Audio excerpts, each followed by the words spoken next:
రేవంత్ రెడ్డి ఇప్పటికైనా నిజాయితీగా పోరాడు, చిల్లర రాజకీయాలు బంద్ చేయి, ఈ చిచోర రాజకీయాలు కాదు, రాష్ట్ర ప్రయోజనాలు ముఖ్యం. ముఖ్యమంత్రి పదవి ఉంటుంది పోతుంది, కానీ ద్రోహం చేయక. ఇప్పటికే నువ్వు తెలంగాణ ద్రోహివి అని నీకు ముద్రపడ్డది. తెలంగాణ ఉద్యమంలో ఎన్నడూ జై తెలంగాణ అనలే, ఎన్నడూ రాజీనామా చేయలే. చరిత్ర పుటల్లో నువ్వు ఎప్పటికీ తెలంగాణ ద్రోహివే. మరి ముఖ్యమంత్రిగా కూడా తెలంగాణ నీళ్లు ఆంధ్రాకు దారాదత్తం చేసి మరోసారి ద్రోహిగా చరిత్రలో మిగిలిపోకు. చిల్లర మల్లర మానేసి డెమోక్రటిక్గా రాష్ట్ర హక్కుల కోసం నిజాయితీగా పోరాడాలని మేము హితవు పలుకుతా ఉన్నాం. This is about Banakacherla. ఇకపోతే రెండో విషయం, నిన్న మాట్లాడుతూ 299, 512 గురించి మాట్లాడింది ముఖ్యమంత్రి. అసలు ఎంత బాధ కలుగుద్దంటే, ఇలాంటి వ్యక్తులు తెలంగాణకు ముఖ్యమంత్రి అయిన దాని ఒకసారి బాధ కలుగుతూ ఉంటుంది. నాకైతే అర్థం కాదు, ఎన్ని రోజులు అబద్ధాలతో బతుకుతావు రేవంత్ రెడ్డి గారు? తెలంగాణకు పట్టిన అబద్ధాల వైరస్ ఈ రేవంత్ రెడ్డి. సరే, ఈ అబద్ధాలను ఎవడన్నా తట్టుకొని నిలబెట్టగలిగే శక్తి ఎవరికి ఉందంటే అదొక బీఆర్ఎస్కే ఉంది. ఎందుకంటే ఈ అబద్ధాల వైరస్కు విరుగుడు బీఆర్ఎస్ అనే టీకా. బీఆర్ఎస్ అనే టీకానే రేవంత్ రెడ్డి అబద్ధాలను చీల్చి చెండాడుతుంది, రేవంత్ రెడ్డిని ముద్దాయిగా నిలబెడుతుంది. తెలంగాణ హక్కులు కాపాడగలిగేది ఒక బీఆర్ఎస్ మాత్రమే.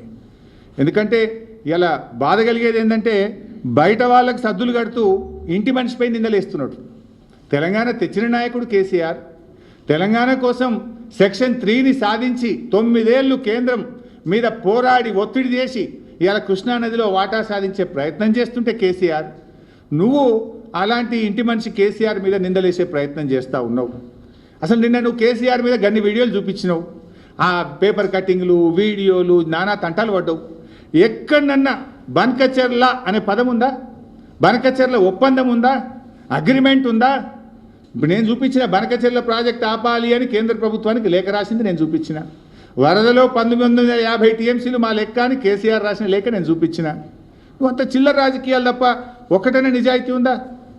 ఇవాళ నేనేమంటాడు, 299, 512 కేసీఆర్ సంతకం పెట్టిండు, హరీష్ రావు సంతకం పెట్టిండు అంటాడు. నేను అడుగుతున్నా, మిస్టర్ రేవంత్ రెడ్డి, ఎక్కడన్నా కేసీఆర్ హరీష్ రావు సంతకం పెట్టినట్టు చూపిస్తావా? నేను ముక్కు నేలకు రాస్తా, లేకపోతే నువ్వు రాస్తావా? అసలు నిజాయితీగా మాట్లాడు, వాస్తవాలు మాట్లాడు. శాశ్వత ఒప్పందం చేసుకున్నారట. ఆయనే నిన్న ఇంకో మాట అంటాడు. అంటే ఇక్కడ కొంచెం మీరు కూడా దయచేసి కాన్సన్ట్రేట్ చేయండి. ఆయనే నిన్న ఒక మాట ఏమన్నాడు, గోదావరి నదిలో తెలంగాణకు మా కాంగ్రెస్ ప్రభుత్వం 968 టీఎంసీల నీళ్లు కేటాయించింది, 512, 14 ఆంధ్రాకి ఇచ్చింది అని నిన్న మాట్లాడిండు.